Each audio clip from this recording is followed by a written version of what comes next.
Here's Johnny. You're gonna need a big approach. So simple.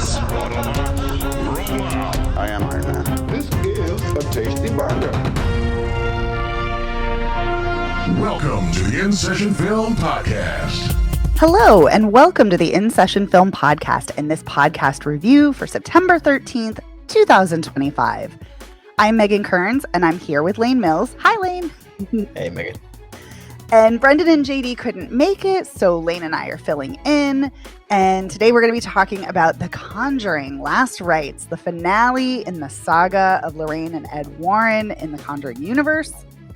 Let's give you some background information before we dive in. So this is a supernatural possession horror. It's directed by Michael Chavez, who also directed The Devil Made Me Do It in the Conjuring universe, as well as The Nun 2 and The Curse of La Llorona. The screenplay is by Ian Goldberg, Richard Nang, and David Leslie Johnson McGoldrick, with the story by Johnson McGoldrick and James Wan, based on characters by Chad Hayes and Carrie W. Hayes. And we see this stars Vera Farmiga, Patrick Wilson, Mia Tomlinson, and Ben Hardy. And this came out in theaters September 5th. It has a Rotten Tomato score of 56% and a 2.9 star rating on Letterboxd. I'm going to give you the synopsis from the Warner Brothers website, and then we'll expand the plot a bit. Vera Farmiga and Patrick Wilson reunite for one last case as renowned real-life paranormal investigators Ed and Lorraine Warren in a powerful and spine-chilling addition to the global box office breaking franchise. So yeah, that doesn't really give you anything other than saying it's a finale. So the expanded plot is, this is again based on supposedly real events. The film opens in 1964 with clairvoyant Lorraine and demonologist Ed on their very first case dealing with a haunted mirror. And she's pregnant. And after this incident, she immediately goes into labor and has to be rushed to the hospital after encountering an entity. And the baby is stillborn, but Lorraine's prayers revive the baby. And then you find out it's their daughter, Judy, who we've seen in every film. So then the film skips to 1986, and this is where it's mostly set. And we meet the Smurl family in Pennsylvania. And you have a family with Jack and Janet and their 4 daughters and his parents. And so they're all living together, having a good time. The family's preparing for Heather's Catholic confirmation ceremony. And afterwards, the grandparents give her a creepy antique mirror, the same as the possessed mirror that Ed and Lorraine had to deal with. And so as soon as the mirror comes in, they're having dinner and the family is eating, and the kitchen light in the ceiling crashes and it misses Heather, but she gets a nasty gash on her forehead. Heather and her sister Dawn try to throw the mirror away. The garbage trucks take it away. They crush the mirror, the glass. But Dawn starts vomiting copious amounts of blood and spitting up broken glass. And then the whole family is terrified and terrorized by 3 spirits in the house. So meanwhile, Ed and Lorraine are giving lectures, but with a lot lower attendance, and they've stopped taking on new cases due to Ed's heart problems, which occurred in the 3rd film. And their daughter Judy is now an adult, and she's got a boyfriend, Tony, who she's really, really in love with, and he's coming to family functions. Yeah, right.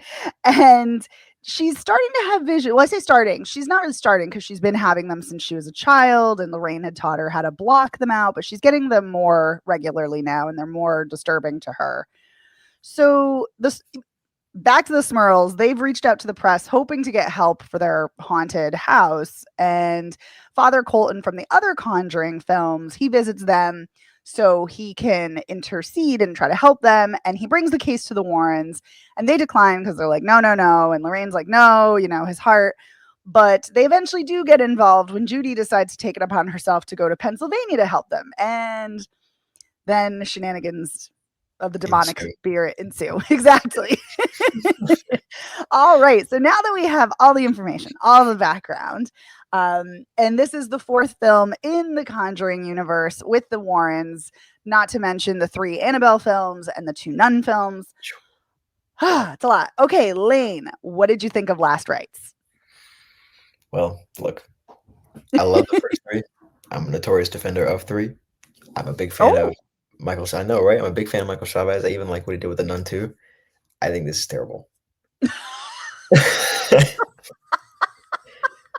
Like it broke my heart. I was so ready. I had a whole group. I was really excited, and I think it just gets worse. As like every single like decision just feels like it went completely left when it should have gone right. So I don't think it's a disaster, but I just think it's really, really mind-boggling for like a layup franchise finale to do as much wrong as this one does. Were you kind of in a similar spot? yeah. So I agree. I think the first one is brilliant. I mean, it's so good. It I feel like that's stating the obvious, but it really is a masterfully crafted film. It's so good. I rewatched it in preparation for the finale and I was like, God, it is still so good. Like it Yeah. is just it's so creepy. It's so tension filled and dread inducing and but also really emotional and you really feel for this family and you really feel the pain that they're going through. And the second one is great too. I don't have the same affinity for the third one that you do, but I don't think it's bad by any Yeah. means. I don't think it's a bad film. I know it got terrible, people said terrible things about it, but I don't think it's Yeah. terrible. But it definitely feels different than the first two, of course, without James Wan. And this one, I didn't think it was terrible, but it's not good. No. It's not good. And it it feels like I'm going through a home movie, like flipping through a family photo album, Ugh. which I get it. They want to give this farewell. They want to, reminisce. They want to have a fondness for these characters. I get it. But at the same time, it feels off and it feels tonally jarring in a strange way. And it doesn't feel Yeah. like a great emotional through line. And yeah, and then we'll get into the violence and the Yeah. kills, but those feel different too. And there's not that ratcheting up of tension. It doesn't slowly build with dread the way the first two or even the third one does. Mhm. So I feel like this would be a mediocre film if it was like a standalone or in another franchise. But in this one, it feels jarring because the films that have come before are so good. So Agreed. Yeah. No, I think 1 and 2 are 2 of the finest achievements in the genre in a long while. I think they're both fantastic. I think they still define Wan's mhm. career, and that's a director that I think has hit the ball out of the park on pretty much everything he's done solo aside from, like, Aquaman. So I think those Oh, movies are yeah. fantastic. Yeah. But then I went into 3 expecting to be a little, disappointed after 1 and 2, and I really was, like, ready to be, like, really, like, hammer it on, but I really enjoyed it. I don't think it's as good as 1 and 2, but I think it stands alone. I think it does well to focus on the family. The Ed and Lorraine like flashbacks don't feel too meaty. They just kind of like lend themselves to the movie and that's it. And I Yep. think it does a really good job with like you said, like building the tension slowly. You get to know, I forget what it's a Glatzel family. You get to know them slowly. They focus on Mhm. 1 or 2 characters and that's it. But then this one, not only is the family bigger and there's no real focus, but you also have Judy's boyfriend who's introduced and he's kind of in and out, and they really want you to feel for him and play into him, but nothing really happens with him until the end, which I'm sure we'll get to. But Yes. you just don't. There's so much of everyone that you don't really have enough like bandwidth to care about anyone except for the Warrens, and that's so easy Right. though. Like if we're gonna care about them regardless, so I just think it kind of blew my mind that like you have this franchise finale, and it's so their arcs are already like pretty much wrapped up. Like just give them one Yes. like final send off. Just do it very basically and they completely overdo it in every single possible aspect. It just blew my mind. It's like you don't have to try this hard. I don't know. That's just I don't get it. No, I think you're hitting the nail right on the head. I think I don't know if Michael Chavez and the rest of the filmmaking team like psyched themselves out. Like they're like, we got to go bigger. We got to do more. We got to have more characters. I don't know, but there's too much. There's just too much. And I feel like that's the beauty of the other films is that they're scaled back, is Yep. that they're understated, even though they're dealing with demonic possession and these religiosity themes that are really larger than life and kind of melodramatic and operatic, is that it still feels somewhat grounded because they're scaled back. And so I agree with you. Instead of going bigger, they should have absolutely scaled it back. And you're right. When they when they have so many characters and they're not going to devote time to really any of them, it's like, who cares? I don't care who Tony is. I don't care who the Spurls are. Like, yeah, sure, it's sad in theory what's happening to them, but I don't know any of them. None of them have personalities. None of them have any traits that I care about other than this is sad that this is happening to a family. And Yeah. so I completely agree with you. Understated would have been the way to go here, and it's just not. Completely the opposite. Yeah, and I really love what Chavez did, especially in 3 and The Nun 2. I think he does a really good job of grounding scares in his environment. I've said it for a while, I just love it about him. Like, The Nun 2 has, like, the page flipping scene, he lets smoke, like, come up and reveal her face. 3, you get a lot of stuff with, like, the dogs barking in the kennel or, like, a lot of that Yes. stuff, like, close quartered in the witch's, like, little maze thing. And then in this one, it's just a bunch of, like, really, like, sort of like, there's no, like, structure or space to the environment. There's a lot of CGI, like, a whole lot of CGI. Yes. It's just like, boom, and, like, the music's, like, trying to compensate for the lack of, like, direction, I feel like, in the scares when, like I think the Mhm. best scene in the whole franchise is in 1 when that clothes like, the clothes rack is blowing and the sheet blows off and catches around something, and Yes. one little piano note, and it's horrifying, it's so chilling. Mhm. That's the essence of this franchise to me. It's just like a filmmaker finding a way to do something with so little and scaling it so far back. It just feels so like oh, it's just the essence. It's wonderful, I think, in the first movie and the second movie. And even if Mhm. Chavez didn't get it all in 3, he had enough for it to work for me. And then in this one, I feel like we're just going like full franchise horror, like pounding music and really heavy reliance on CG. And I just don't, it doesn't feel akin to anything we've seen from any of the talent behind this movie at all. So I just, No. at all. No, it feels like it's a completely different movie. It doesn't fit at all. And there are lots of franchises where each film feels thematically different, the genre, like, the subgenre is slightly different or what have you, but this just feels out of nowhere. It's so strange. I love that clothesline scene. It's so good. So Oh, it's so good. But what I also love about the various films, I'm thinking specifically of the first two, but even the third one too, is that the cinematography and the editing, they take their time. You look around the space. Like, there's a great scene, and I binge watched all of them, so I can't remember which one exactly this is in. But in one of them, Lorraine is looking around the room, and I think it's in the second one. is And it the there's, shadow scene? I think so. Yes, That's yes. brilliant. Oh, Yeah, it's so good. But like, she's looking around and there's no jump scare. There's no music cue. It's just, you're just witnessing what she's witnessing, which makes it even more ominous. And it's so well done.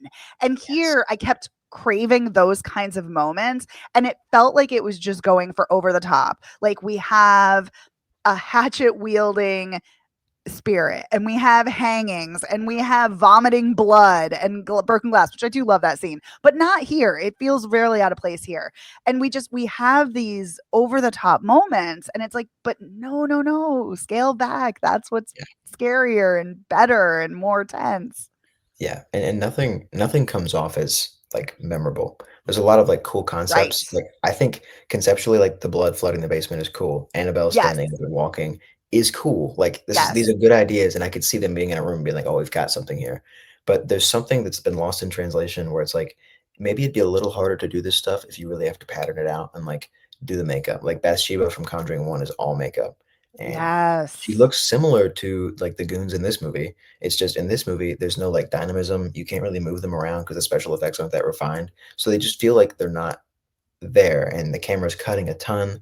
Like, there's that shot Mhm. in the first Conjuring where they reveal Bathsheba for the first time on the cupboard, and they just full, like, push up to her, and it's like a like, you Yes. just get a full frontal, like, introduction to this character. They don't hold anything for that long in this movie, so nothing Mm-mm. feels present or real. It all just comes off as, like, very, like pastiche and like very like surface level cakey, and there's just nothing to hang on to, and you leave it and you're like, well, I don't even know what just happened. Like, there's just nothing. You're just like, okay, Yeah, it's it's so I'm so glad you mentioned pastiche, because I kept watching and I'm like, "Oh, that reminds me of kind of a Shining knockoff, fine. like with the blood coming out of the sink." And I'm like, "Oh, this reminds me of this. Like, I kept being reminded of other better horror movies." And I'm all for paying homage. I love that. But do something different. Do something different with those touches, and it just Yeah, no, unfortunately, it doesn't happen. So This is we've done so this twice, and we've been in the same boat both times, I unfortunately. know, right? I know. I kind of was hoping that you really loved this, and I was like, not that I wanted to be the downer, but I was like, because I didn't hate this or anything, but I was like, oh, I Yeah, was hoping maybe you'd be more psyched for this because I feel bad saying this, but I I don't do know. too. Well, I'm Ugh, just such a big fan of the first 3, and I was like I yes, was ready to give this some grace, you know? I was like, yes, "I know yes, Juan's not in the director's chair. It's okay if it's not as good as the first 2. I'm not angry. absolutely. It just has to be, like and I thought it would be so easy. It just has to be enough to be a finale. Just lay it in. Just lay the ball in. Yeah. And it feels like they're gonna do it for a minute, but they just like you said, they just keep stuff keeps coming up, and they keep going different, and you're just like, "We could have ended this thing 30 minutes ago." I think it's way too long. I don't know if we've already said that, but We haven't, but it is. it's paced like, oh, It is weirdly paced. yeah. It very much stops and starts, which again, the other 3 do not do that, which Mhm. is strange. Yeah, yeah, anyway. So what do you think of the performances? Because this is obviously hinging on Lorraine and Ed. What do you think of those performances? What do you think of the new Judy and Yeah. I Tom? think I think Wilson and Farmiga are brilliant. Uh, Yes, agreed. like, they were, like, not only, like, the highlight I mean, they're the highlight of everything, but I felt like as much as the movie continuously tried to assassinate their characters, they still come through. Like, we'll get to that, but hold the Please video. do. But I think even when it feels like the script is fighting against them, their chemistry and, like, the way that they're able to just, like, everything they've gone through on screen is still very present within their performances now. So I think they're brilliant. I think the new Judy is very good. I think the Smurl family is actually magnificent too. I think there's a lot of really good emotion and, like, you can Mhm. feel them kinda bouncing off of each other. I think all the performances work. Even I mean, I forget the boyfriend's name. Uh, Tony? Tony, yeah, I thought he was Yeah. fine. His stuff with Patrick Wilson's pretty fun. The ping pong stuff's back and forth, like, Yes. it's all there, but we just don't need it. We just don't need it. Like, it's just too much. You're already Yeah. full. Like, there's just way too much going on, but I thought performances were okay, especially, Mhm. the leads were expectedly really good. Yeah, I completely agree with you. I've always loved Vera Farmiga and Patrick Wilson, separately in other projects as well as here. And I think what's really great about them is that some of some of the dialogue and the narratives are absurd and ridiculous, and yet they make it feel Mhm. grounded and that there's meaning behind them. They make it feel realistic because they're so good and because they have such a great rapport with each other and they feel like a real couple. Dude. And that lends so much to this film because it is, especially even in this one, because it's so much about family. And all of these films really are because they're all about families being terrorized. And every step of the way, the two of them are helping these families. And so I think that's really, you have to nail that. And they do here as well. They're great. They're not the problem. I Mhm. agree with you. I didn't mind the new Judy. I thought she was fine. I thought she did a solid job.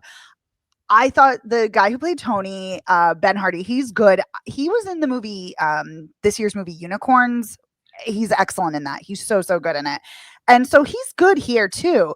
And I agree with you. I think the Spurls are good as well. We just don't really get to see them do much, but the moments, the snippets of horror that we see from them, they're good. So I don't think the acting is the problem either because I think you have a great cast here. Mhm. Okay, so we've talked a bit about the scares. What did you I want to delve a little more into that. What did you think of them? Were there any that you really liked? What do you think they should have done differently? Let's talk about it. I mean, the one which I kinda made fun of it, but the one that did, like, jolt me was I thought the Annabelle stuff was pretty spooky. I think it looks Okay, yep. I think it looks pretty fakey, but there's still, like, Yeah. conceptually to have a character that you've had in, like, 1,000,000 movies and find something that you haven't done with her and do it, Mhm. cool. I think it could have lasted longer. I think they could have played into it more because she doesn't have any narrative purpose in this movie at all. She's just kinda walking around. Right. But when she does and she's, like, swinging around in the shadows, I thought that was pretty neat. I like anything that's in camera. I think the shot of the dad, like, floating in the bed, like, very, like, Breaking Bad-y kinda looking, I thought that was really Yeah. effective. Not really a scare, but, like, it Mhm. feels spooky. Oh, The TV scare, I thought that was brilliant with, like, the tape, like, rolling, like, over and over and the face, like, still Yes. visible. I thought it was really picking up. I was like, "This is really neat." Those 3 Mhm. stick out to me, but other than that, I think way too much CGI. I don't think anything really lingers long enough. Nothing is specific narratively enough to work, like you talked about the axe wielding guy. Not only did we have Patrick Wilson wielding an axe in the last Conjuring movie, but that happens, like, 3 times a year at least in a horror movie. Why is that the focal point of a Conjuring finale? You know? Like, this is a almost 2-decade franchise, and Yes. that's how we're ending this thing off with just an axe wielding guy that doesn't have a single line of dialogue in the whole thing? No. Oh, no, I think there's a couple decent scares, and the only good scares are when the franchise is doing and focusing on what it has done in the past. As soon as they try to get away from it, it falls apart. I agree with you. I think the axe wielding guy is funny because watching so many slashers, I'm like, oh, the slashers have such a pervasive impact even on non-slasher films or Same. non-horror films. It's so funny. So I'm like kind of chuckling to myself watching this, but I'm like, this guy has no place here. What is he doing No. here? It's very so weird, so weird. Yeah, I agree with you. I love the TV scene. That is so good. And I think what's really great about that is it makes sense, especially for the time period, because it's 1986. This is Yes. a massive boom of VCR. So many households had them. And so to see her rewind over and over and over and over again, it's great. It's a great scene. It makes sense for the time period. I love it. And it's so creepy because you're just waiting. You know something's going to show They up. drag You it know on. it. Yes. Oh, it's so good. I love it.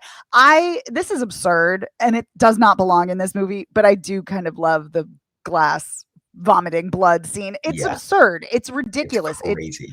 It's so nuts. And that one kind of got me, but I'm like, this doesn't belong here. This Mm, belongs in a different film, not this one.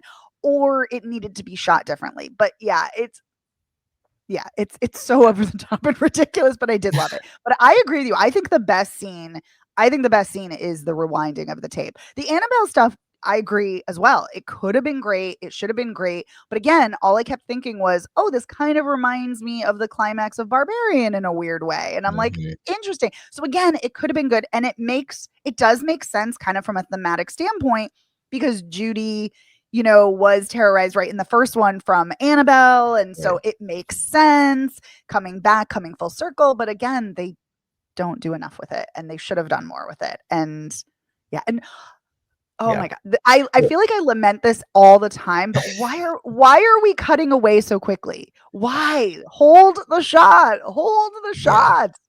I find myself, like, legitimately celebrating when a movie like this is holding for, like, longer than like, the VCR scene when we're holding. You're like, "This doesn't even feel like I'm watching the same movie because we're finally Right. just breathing on something." And it's like, it just Yes. doesn't happen near enough. But that scene's brilliant, and I remember, like, watching that scene, or, like, the glass scene, and that they feel like, they almost feel detached, which is just because the movie has no Yes. identity. Like, the stuff that works doesn't fully work because the rest Right. of the movie's not committed to the same sense of like, "Hey, let's just slow down. We have this Yep. room, we have this house, we have this time period. Why don't we just play in it?" Because instead they have to cut away Mhm. to like the most ridiculous, like, completely pulled me out. Because there's some decent stuff in the 3rd act, but the scene where the boyfriend, Tony, is, like, in the car, he's, like, revving it up, and then he does, like, a full, like, wheel spin on the Oh street, my God. and then they cut to the old lady who, by the way, had no idea why she's in this. But No. they cut to her in the road, and she's just, like, grinning for 2 seconds, and then he, like, Yeah. wheels off and crashes. You're just like, "What?" Like, it's mind-blowing because there's no Yeah. dialogue. The explanation for her is maybe 10 seconds from Lorraine, so, like, Mhm. there's no meat. It's just like, "Look at this CGI face that we are gonna throw on this, like, wedding dress person on the street," and then Right. it leads to this massive narrative moment where he crashes his car, and you're like, you can't earn that," and it's No. just not it doesn't work. No, that scene was ridiculous and irritated the hell out of me. I was like, "What are we doing here?" And along with that, there's so many, I was faux jump scares because I don't really know if they are jump scares, but they're trying to be, and there's so much stinger music, and I'm like, "What are we doing?" Like, it's just no, it doesn't it just doesn't work, and it just is it's frustrating to me, and I completely agree. I feel like we're just, like, echoing each other, but I completely agree because the I keep coming back to that glass scene because I'm like, that could have been so terrifying. Yeah. And it's disturbing, it's gross, it's great, but it could have been shot in a way that felt like it belonged in this film, like it meshed with the other terrifying things happening. And it just, you're right, it feels so disjointed and like it belongs somewhere else. It doesn't feel like the same film. It feels like two or possibly three films happening, which is Yeah. just, it's weird. It's weird. Yeah. And I might even ask, like, what would look like it belongs in this movie? Because, like, there's just Yes. nothing, there's no, like, identity to me that, like, sticks out. Like, that's the Conjuring Last Rites. Like, that's what they were going for. Because this Right. they do so much and they're pulling from so much. And Chavez did a little bit of that in 3, but I think he handled it pretty well. There's some, Hmm. like, at the beginning, he makes it very clear that The Exorcist was, like, an influence on him for that movie. And I like Yes. some of that stuff, and that's cool. But in this one, there's just so much, like, flying all over the place, like, sticking, like, he's throwing stuff at the wall, and, like, some stuff's sticking, some stuff's not. But you just don't end up with, like, Michael Chavez's Conjuring Last Rites. You just end up with a bunch of inspirations and a bunch of stuff pulled from these other movies. And so I'm not sure anything could feel like it belongs here because it's just not its own thing, you know? Right. I I could not agree more, and you said it perfectly. Thank you. Sadly. What did you think about the shift in this film to focus on Judy? And I was thinking about it, and it makes sense because, she's been in every single film, and there have been hints that she's had maybe some clairvoyance or maybe some issues, but it really leans into that here that she has clairvoyant powers, and we find out that she's really the reason that they're here. Like she's the one the demonic entity wants. How do you feel about that? About that shift to focus on her and include her in her personal life? I think she had to be included to some extent because she's been in the previous movies and people would ask where she is. But I this is where I was talking about with the issues with Warren's character. I think this has happened in, like, big franchise movies before where they wanna introduce someone new, and because these other characters have worked so well, they take what they did and they give it to someone else, but it doesn't Mhm. have the same impact. So there's a really frustrating sequence in the 3rd act where they're trying to make Judy like, "Oh, like, she's gonna be, like, the torch carrier now." But the Warrens are in this house for a family who's suffering. We've seen them help hundreds of times. Like, that's their whole gig, you know? These Mhm. people, they don't turn it down, especially when they're on the scene. So for Ed and Lorraine to be like, "We just can't do it. We just can't do it." Like, I it does not it's not them to me. So you start not really pulling for Judy because 'cause you're like, "She's just doing what Ed and Lorraine do, and for no reason, they're not wanting to." Yep. So I think it's sensible to have her here, but it could have been handled much better. If maybe if she had to step in because Ed's health, like, completely debilitated him or something along those lines, Right. that might have made sense. If Ed was trying and failing and he just couldn't do it, that could have been really cool. I think that's a very sensible way to carry that on, but instead, they have to strip Ed and Lorraine as characters to try and shoehorn Judy into their spot, and it just makes you dislike her more, it makes you feel foreign to Ed and Lorraine, and then neither of them work in the final act, especially that last scare where they're all looking into the mirror, like, I don't think that's remotely relevant narratively, I don't know what they were going for, and it feels like the culmination of just, like, we have no idea what to do with this many characters on screen at one time. So, yeah, I don't know about you, but I think Judy's very cool, I'm glad she's in it, I just wish they'd patterned that out a lot more. Yeah, I completely agree. Yet again, I think I think it shocking. I think it would have been really nice, maybe not nice because it's kind of dark, but I think it would have made sense if they were doing like, oh, the burden of clairvoyance and intergenerational trauma, and isn't this such a heavy thing to carry? And Judy's got to carry it on, and I don't know. And I think that's a great point. What you were saying is like if Ed couldn't do it, but and it makes sense that Lorraine doesn't want Ed to die, of course. Right. But yeah, it's still strange that he wouldn't be like, no, we got to do this. And he does say that, but then they take a back seat, and it's weird. And you're right. It feels like they're being undermined, and it's really strange. And it would have been nice if Judy kind of was more included in like a family way, but I guess it makes sense that they wouldn't want to include her because they think it's too dangerous. So it kind of makes sense, but I agree. I think it would have been really great if she had carried on the torch. I think that would have been nice. Um, but it feels like she's not much more than a plot device. It's like, oh, now the stakes are really high because Judy's here. And the whole time, every single one of these films, we've seen possession, and we've seen possession in a family. And that's terrifying for that family. And it makes sense that now it's Ed and Lorraine's child. So now it's their Right. family being terrorized by possession. So that it feels like it's supposed to be more impactful, more emotionally resonant, but it just doesn't, because you're right. All I'm thinking is this doesn't feel like them.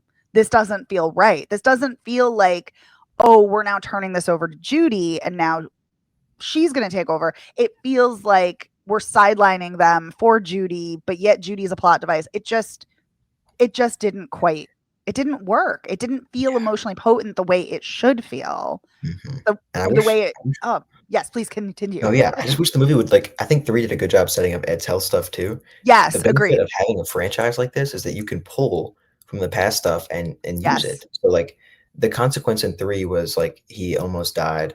There's that really sweet, like, moment where Lorraine, like, has his medicine. They just do it again in this movie. Yes. It's like a throwaway. Yes.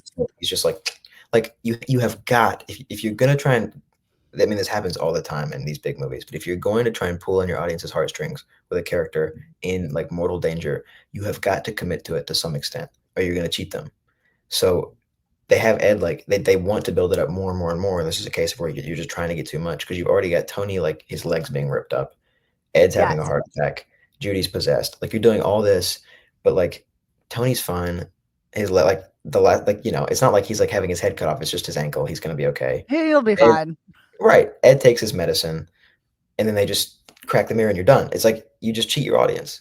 So, Right. it's again like if you just change your plot structure a little bit and just commit a little bit, like, either don't put Ed in danger at all or make the audience suffer. Like, you have gotta pick one, and Yes. they don't. So, Yeah. No, you're absolutely right, and it's so weird. I'm thinking as you're talking, I was thinking about the first one again. It's hard not to, but everybody lives in that one too. But you don't know if Lily Taylor is going to make it out. You no. don't know. You feel like, oh, she's never coming back from this. She's going to die, and it feels like there are real stakes here. And again, you talk about The Exorcist and its inspiration, and of course, that's the quintessential demonic possession film.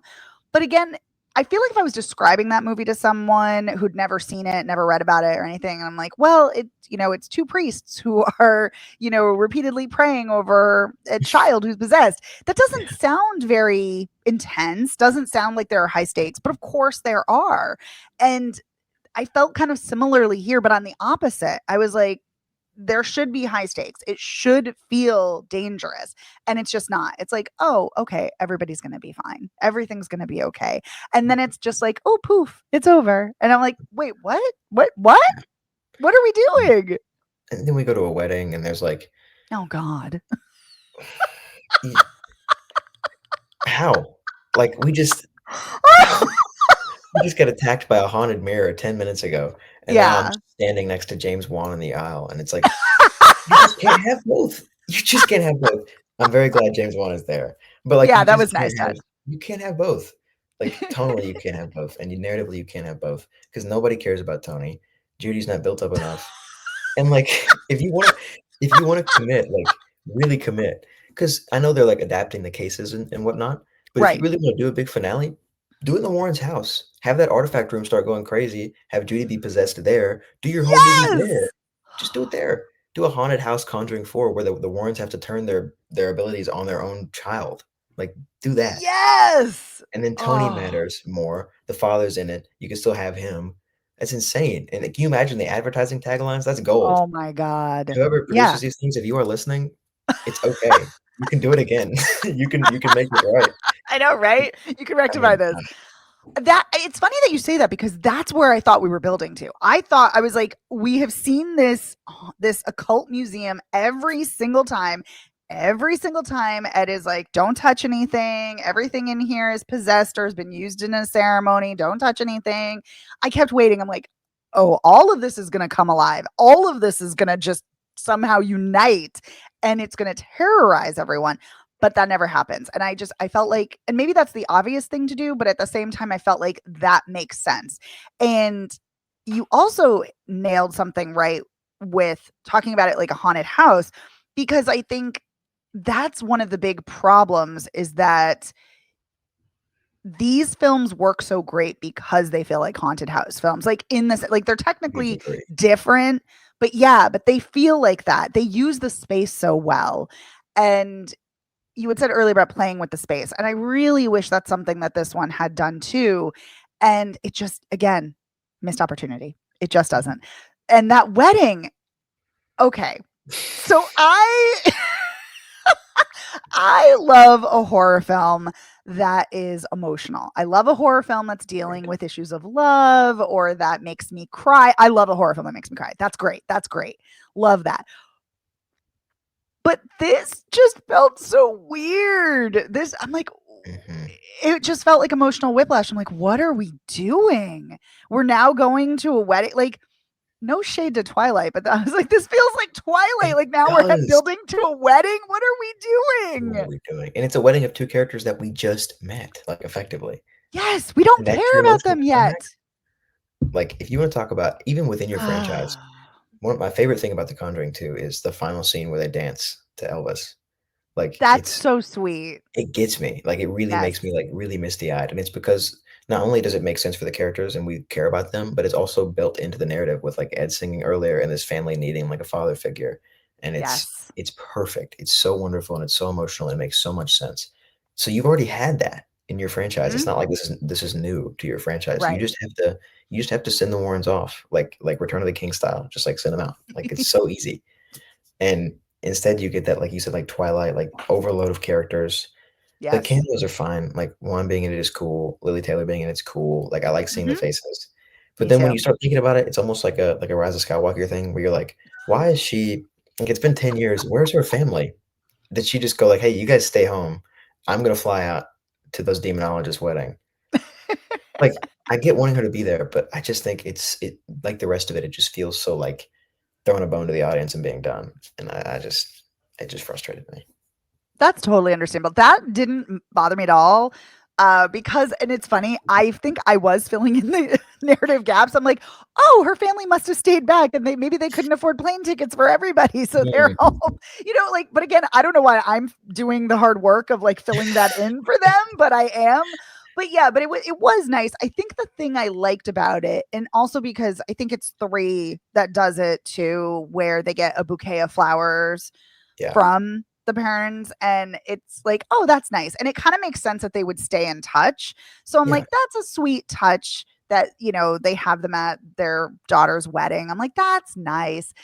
But it really is just playing on the nostalgia. It's just it's mostly nostalgia bait. I'm not mad at it though. I'm yeah, like, no, of all the other things that I have issues with in this film, that to me, I'm like, yeah, that's fine, I don't care. at least for them. Mhm. And it When was nice to see James Wan too. it was, I smacked my friend because 'cause we're both big Conjuring guys, and I was like, "James Wan, he's in this thing." That was, like, our favorite moment. That was our most exciting moment where we Oh, were like, that's so "Holy crap." cute. I Yes, love that that. I was love fun. that. So, Did your friend realize it? yeah, we were both like, "Oh!" Oh, nice, nice. We were like, "I'm surprised he showed up to the set at all." Yeah, yeah, that was Yes. kind of surprising. So that's funny that we're talking about this because I was curious. Do you think this is bogged down by too much nostalgia with the cameos and with the wedding, or do you think it is the right amount I if think all the other elements had worked? yeah, if all the other elements had worked, I don't think I would've complained about it because I love the franchise. I love the little nod in 3 with the flowers. I That's think nice. It's a nice touch. yeah, it's sweet, and I think if you do the rest of it right and it feels like a Conjuring movie and it hits like a Conjuring movie and you have your last moment with Ed and Lorraine, I think it's fine. I just once you feel so cheated by the rest of it and let down by the rest of it, it's very bitter because 'cause you're like, "I wanted to be here too, but I don't feel like we've done enough to earn it." So, Yes. they're throwing you that thing, and it feels like maybe they built this thing from the top down. We're like, "How do we get here? Like, how do we build this tree from the top?" But you just can't do that. So, Right. I just think it needed a little more narrative relevance to work for me, and it just doesn't have that, so I completely agree. I will say I'm a sucker for a montage, even a bad montage. And there are a lot of bad montages here. oh, So yeah. I was thinking about it and I got a little emotional while I was watching. But at the same time, you're absolutely right because I kept thinking back to other moments, better moments in the other films, like when Lorraine and Ed are dancing to the Elvis song. I'm like, oh, isn't that sweet? And then it made me misty-eyed. And I'm like, but again, it's not what's happening here on screen. It's what's come before. And Yeah. that's what I'm thinking of. And that's what it felt like here too, is like, what can we shoehorn in to make people feel something and be like, oh, hey, that's from that other movie, which then feels weirdly like a superhero multiverse type deal where it's like, oh, hey, that character's in that, and that character's in that, and that person's from that. Yeah. But I'm also not mad at the cameos, but I also couldn't help but No. think like we see this all the time in, myriad films. And I'm like, does it really work? Is it really necessary? And I agree with you. I think if it had earned it, it would have felt much more resonant. It would have felt like, oh, what a sweet send off. How lovely is this? Yeah. But yeah, it really needed to come together more. Um, Agreed. yeah. So to go back, I know we're talking about the ending, but to go back, how do you feel about that opening scene where we're in like 1964 and Lorraine's pregnant and they're on their first case? I'll say, like right before the title card, like that whole opening sequence, I thought we were in Mhm. for something. I think it's brilliant. Yeah. I think like not de-aging and just casting them as younger people is great. The scene where like the door like silhouettes their appearance and they open it and it's the younger version of Yes. them. They hide that for a minute. I think the emotions are great. The lighting's great. I was a little worried because the way they play that like monster that's after Lorraine with just like the two like little beady eyes. I think that's a little. I think this franchise has done really well in being like very like visually like having striking iconography. I think it Hmm. lacked that. I thought maybe they'd reveal something later. Other than that, though, I was like, the emotions are hitting. They're going for something different. I was in. I thought it was really neat, and I was really bought in. And I was like, if they continue with this, the mirror being set up, I thought there would be something more with the mirror than just being a mirror. But at the Right. time, like it's just kind of spooky. Like, where are we going with this? Like, so I thought the opening was brilliant. I agree with you. I'm a sucker for pregnancy and birth horror. And I was like, Listen, yes, this is hitting everything. This is great. And you also don't know if that's Judy until the very end. And I was like, yes, oh God, had they lost a child before? yes, This is so terrible. And, you just don't know. So the whole time you're waiting to find out what's going to happen. And yeah, I think that was done extremely well. And at first I thought they were going to de-age them because I was like, that sounds exactly like Patrick Wilson. And then it's like, oh, they recast. That's a great move. yep, I'm glad they didn't de-age. And I agree. I think it's a really, really strong opening. And it makes sense that this is the supposed finale for them. It makes sense to go back to the beginning especially because they've alluded so many times to they had this first case and they were scared and they were kids and they ran. And it makes sense, especially because she went into labor because she was pregnant. yeah, And it makes sense when she says, like, we never went back. hmm, That totally makes sense. You almost lost your baby. yeah. So I think it makes sense narratively. It's tense. It's really well executed. I agree. I think it's a really strong opening too. It's super So potent, and, like, yes. something that the other movies do really well is building this, like, family drama, whether it be, like, the witch from, like, the first movie that was there before, Hmm. like, Bill Parent or not Bill Parent, but Bill, I forget his name, My House guy, the scary old guy. Yes, Like, yes, yes. they're worked into the narrative, and in this movie, you don't get it until the end when Lorraine is talking to Ed on the porch, and she just dumps all this lore on you really quick, and then that's Yeah. just it. So, like, that first scene really felt like there was something going on here. There's some kind of, like, historic entity that we're gonna come back to, and you Yes. never get it. So, like, you made a good point. It's, like, it's very, like, gnarly. The stakes are super high. Like, everything is set up to just be, like, where it's supposed to be, and then it just never hits that same spot. Yeah. So, I think they had it all where they needed in the opening, and it got too mixed up after that. Yeah, I think thinking about that mirror, because you're right. I kept thinking like, oh, that's going to be a portal. That's going to be something. That's going to pull in people or like either into it or demonic spirits are going to come out of it. I think it would have been great to tie the mirror to all of the items they have in their house or something. I think that would have been really great. I don't know. And then, yeah, like, okay, the demonic spirit wants Judy, but why? Mhm. Is it because the demonic spirit connected when she hadn't been born yet? Is there some other reason? Like, and I Yeah. feel like that's a missed opportunity too, where you just don't like why Judy? Mhm. There's I don't room know. there, Like, like That's another Yes. concept that's like, we're kinda getting somewhere, and they want in that 3rd act because there's that moment where they're like, "Oh, it wants Judy," and you're supposed to be like, Right. "What?" But, like, you don't have anything because you haven't like, what wants Judy? And like you said, why does it want Judy? So, like, you Yes. have not earned enough for Judy, which the word is really has just kept being earned, but you haven't earned enough for Judy's character for that to hit, and it would have been as Mhm. simple as just cutting some chunks out of this movie and filling them in with more background for her or this entity or something along those lines. And like you said, the portal, that's a brilliant thought. Like imagining it Okay. in that artifact room. We should write this Yeah. thing. No. I know, right?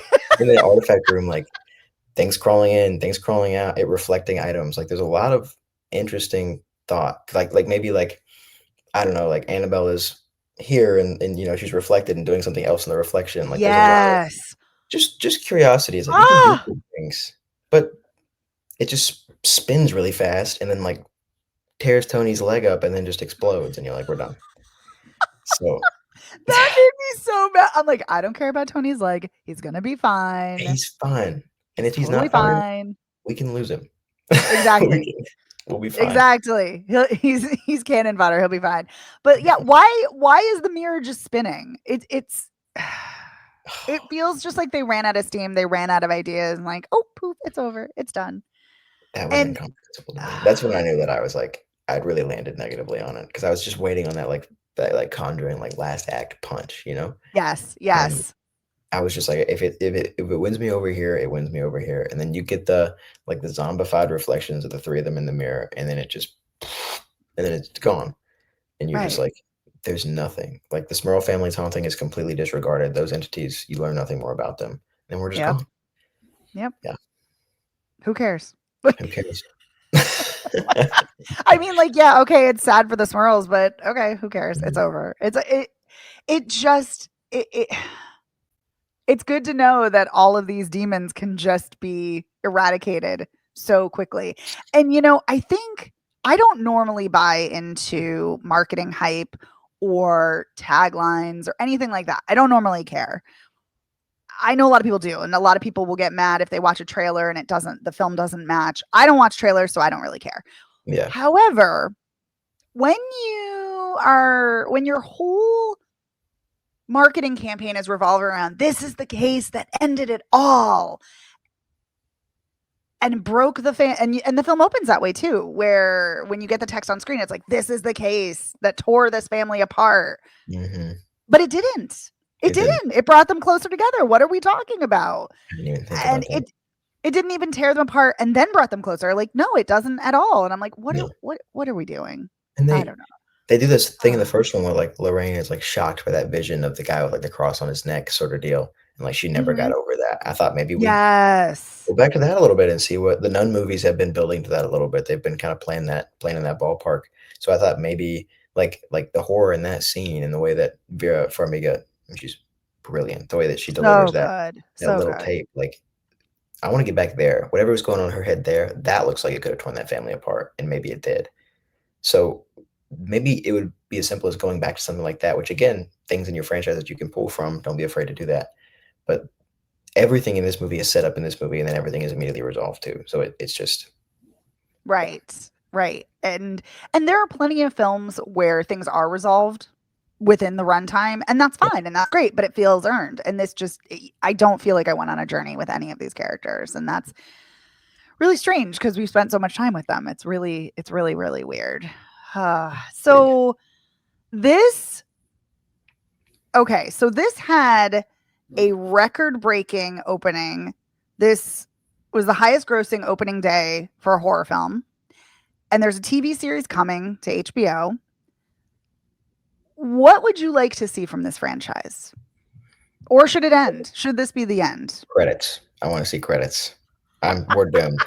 I saw those box office numbers come in, and I was like, "We are doomed. It's over." Yeah. Yeah. What is there left to do? Maybe, like, a Nun 3? I'll watch it because 'cause Oh, I'm a sucker yeah. for these things, but, like, the story was pretty much done in 3. It's well done after 4. It's just gonna become I don't want it to ruin the franchise name anymore, so I'm sure you're in a similar spot where I would just like to rest and be over with it. I don't wanna see another case. I'm done. Yeah, I don't know. Yeah. I like these so much, so I'm kind of like, oh, maybe they'd be fun. Maybe if they did what we suggested and go into the room, maybe. But no, I don't. I don't want to see. I don't want to see Judy now do this. Mm-mm. I don't. I don't know. Maybe another prequel. I don't know. But I'm not really a fan of prequels typically. But Yeah, I I'm would. like, there's no way they're done with this franchise. Maybe Patrick Wilson, Vera Farmiga are done with it, but this franchise is not over. Not after those numbers. There's no No, way. but if Patrick Wilson and Vera Farmiga are done with it, then there's no reason to like. I love Tyson Farmiga in the Nun movies, but there's no Hmm. reason to go back to it because I just don't think like they were there at the inception. They're the reason it's done so well. They're the reason this one's Right. doing so well. Yes. If they're gone, I think the success will fall pretty quickly. I completely agree with you. I mean, and I think that in the first film, again, to come back to the first film yet again, I mean, Just Lily Taylor is such an excellent actor too. So again, you had a cast that is that good. So yes, you have Patrick Wilson and Vera Farmiga who are amazing, but you also have Lily Taylor who is so good. And even I'm not a big fan of Ron Livingston, but even he's good in that. yeah, So I think that's the thing too, is that you have to have really great actors. And my concern is that if they do, well, they're going to do more, but if they do more without Ed and Lorraine, they're going to have other actors who are not at the same caliber. And it's like, no, the whole point is you need great writing and you need great actors. mhm, And you can't just rest on your laurels of The Conjuring. And it's like, oh, another Conjuring film. It's going to be yeah, great just because it's a Conjuring film. It's like, yeah. no. It won't fly. I don't want this to go where Insidious has gone because I think Insidious 1 and 2, I think, are both brilliant. I think James Wan did a great job with it, especially the second one, I think is really underrated. I think 2, 3 or 3, 4, and 5 are really I mean, I was excited to see Patrick Wilson direct 5, but that Hmm. franchise has gone from, like, premier, like, PG-13 horror, like, boundary pushing on the mainstream, like, line of horror movies to, like, Hmm. just fodder. Like, it's just, like, DVD stuff, and it's I don't wanna see a Conjuring movie and mentally check and be like, "That's gonna suck." I don't wanna get there because 'cause I'm still Right. not there yet. I don't want that to happen to this franchise. Right. Right. And, and that's funny that you say that because going into this, I knew there were a lot of negative reviews, but I was like, you know what? I kind of don't care because at least Vera Farmiga and Patrick Wilson are in it. So at least I know it's going to be good on that level, even if it's terrible everywhere else. And that's the thing. I didn't hate this. I didn't, I wasn't miserable watching this. I Yeah, just kept thinking this could have been and should have been so much better. It should have been so much more satisfying because the other three are so satisfying. agreed. So, but And yeah, yeah, I mean I agree with everything you're saying. Then I don't I want to have to worry about it being terrible. I feel so validated on my Conjuring 3 soapbox now that I've been on since it released. I love that movie. I think it's so good. I think it's so spooky. And this one comes out, and now people are pointing fingers at this one. I'm like, you didn't know what you had. All right. You didn't know what we still had Right? from 3. People were trashing three like it's the worst thing. It's an abomination. And I'm like, No, I'm watching it and I'm like, this is fine. What are we talking about? This is it's an fun. enjoyable movie. Yeah, it checks all the boxes I thought. Not as like much as one checked them, but at least it's No, like no. focus on the family. You've got a backstory. You've got some scares. Wilson and Farmiga are doing their thing. Like Yep. it feels smaller, more contained. I think Yes. 3 is honestly structurally exactly what this movie should have been. If you're gonna do a big one, do it before your finale, I think. Yeah. Which I feel like is antithetical though, because I feel like so many people want to go out with a bang and do, True. bigger, bigger, bigger. But at the same time, bigger doesn't necessarily mean better. It doesn't mean more impactful. It doesn't Right. mean it's going to be tenser or scarier or whatever or more emotional. So yeah, I agree. They should have scaled back. Agreed. They should have scaled back. They should have listened to us. They should have had us in that writing room. This thing we I could have know, saved this right? thing. We could have. It would have been amazing. Oh, so many missed opportunities. Oh, so frustrating. Do you have any final thoughts? Anything else that you want to say that we haven't talked about yet? I don't think so. If Patrick Wilson's listening, it's not your fault. Vera Farmiga, it's not your fault. I love you guys. God, if you do it, I'll watch it again, I promise. But I know. I feel like I'm invested. I'll probably watch whatever it is. um, say all this stuff, and I'll be tuning in.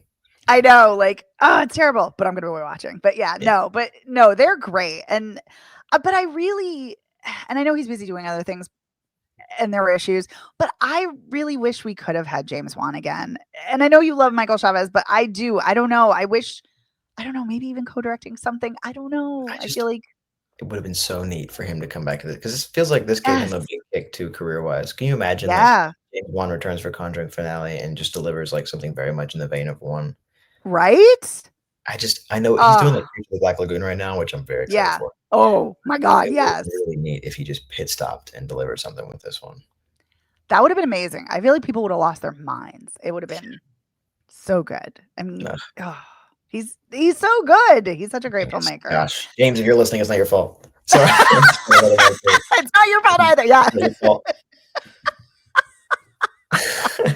I think, yeah, I keep coming back to, I think that's what's really frustrating is that the elements were there. They had everything there. They could have brought it home. Ugh. Mhm. Yeah, it was What are you right going to there. do? It's It still was. there. Like, it's just, Yeah. Yeah. I don't know. We'll see. We'll have to wait and see what happens with it, right? right. All right. Well, if you agree or disagree, leave us a comment and reach out to us on social media on Facebook, Twitter, Instagram, Blue Sky, and TikTok. We want to know. Do you feel similarly? Did you love this? Did you hate this? Did you feel somewhere in between? We want to know. You can also email us at insessionfilm@gmail.com. Be sure to subscribe to the show on Apple Podcasts, Spotify, and or YouTube. Stay tuned. Brendan and JD will be back for In Session's next podcast. Be sure to listen to their 1999 retrospective series, starting with Magnolia. That's great. You got to check it out. Cool. I'm Megan Kearns. You can find me at Opinion S World on Blue Sky and Twitter, and the Opinion S on Instagram and Letterboxd. Lane, where can people find you? I think I'm at Lane Mills on Twitter. On Letterboxd, I'm at AMC_, and those are the only socials I use. So that's it. That's all you need. Yeah, all you need. Right. I feel like I have way too many and I don't keep up with all of them. It's just too much. All right. Well, thank you so much, Lane. And thank you for listening to the In Session Film Podcast.